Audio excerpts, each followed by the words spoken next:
Good afternoon. My name is Daniel Isaacson. I'm Mehlhop. I'm Cabelera. And we're here to present our ET-490 Power Engineering Final Project. Here we have the Excel data that was provided to the class. As you can see, we broke it down into hours of the day, as well as seasons, both summer COVID, summer pre-COVID, winter COVID, and winter pre-COVID. We were able to do this with the help of our professor, Professor Fisher, utilizing the Excel functions. And according to the B19 tariffs implemented this year, we were able to assign peak, partial peak, and off-peak hours to the hours of the day in which electrical usage is distributed. As you can see in this graph, you can see that both the COVID summer and the COVID winter are a lot higher than the corresponding summer pre-COVID and winter pre-COVID. This is because we had the train ship Golden Bear on campus, as well as faculty, students living on campus during the COVID situation where they were unable to go back home. We can also accredit other summer uses of electricity that we had people on campus during the COVID summer. I'm here also to introduce the generation portion of our project, which was SunPower X Series solar panels. So the company we chose for the solar panels was SunPower. We chose these because they're based in California. They sell the entire system, so they sell the panels, the inverters, all the wiring kit, and they come out and install it. They also have a 25-year warranty. And you can see on the bottom right here some of the companies that use SunPower. Some existing applications are Butte College and UC Davis. Butte College has enough solar panels to contribute to the grid, and they have an estimated savings of $1 million over a span of 30 years. UC Davis has a 62-acre, 16.3 megawatt solar farm that produces 14% of their needs. So some of the locations we can put these solar panels on campus would be on the roof of all the buildings, including both gyms, the faculty office building, and the classroom building. They have nice flat roofs that are south facing. And also we have a giant hill under the Egypt parking lot that faces directly south. This would be perfect for a bunch of solar panels, especially since a lot of the grass was cleared by fires. And this area has the potential to generate up to 4 megawatts, which is way more than our school can use. And we can also put elevated solar panels above the cars in the Egypt parking lots. So our plan is to put solar panels over the parking lot in Egypt and on this southward facing hill near the ship. And we would use a power cable traversing the hill going over to the 12 kilovolt transformer. And we don't plan to put solar panels on the buildings because in another part of our project, we hope to put water heating technology on top of these buildings on campus. Okay. So this is another load profile graph. It's edited from the previous one, and you can see right in the middle here in the peak sunlight hours, we drop to 0 usage, and that's assuming our solar panels cover the entire campus usage, which they would as long as the sun is out. So we're only using power in the beginning and the end of the day.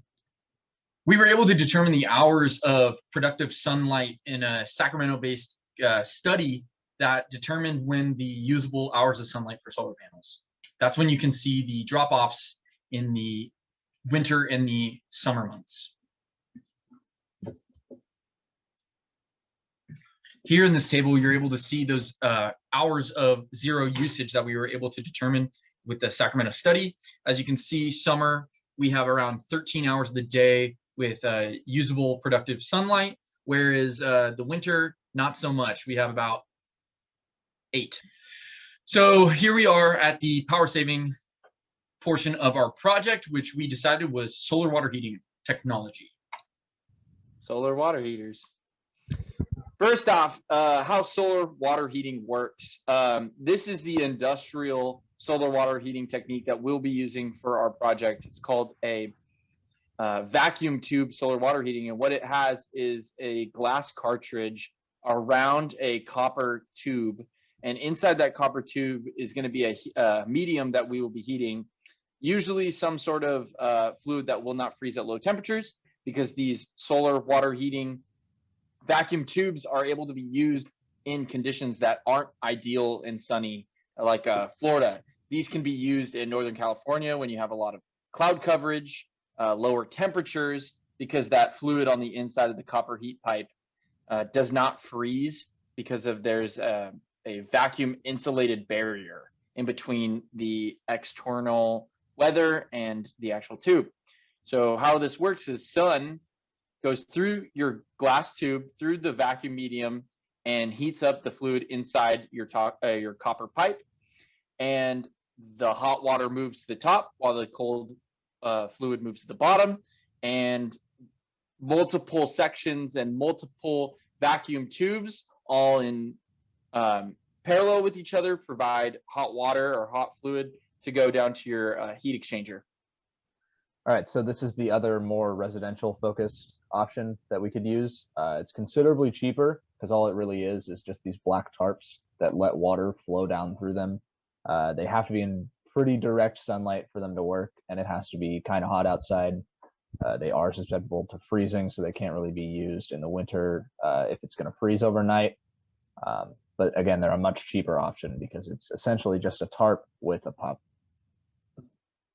We have 4 industrial companies for the presentation, and these companies are Northern Lights Solar Solutions, SunMax Solar Hot Water Solutions, Weissman, and Res Solar.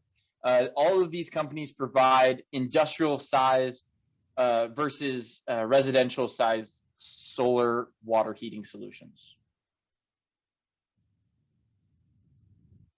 So there are a lot of existing applications of this technology for large-scale commercial pools.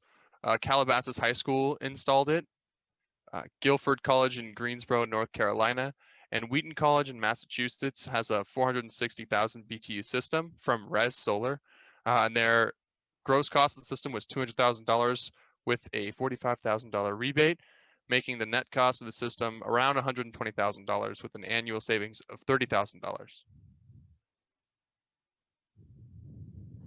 So there's a lot of places on our campus that this could be installed.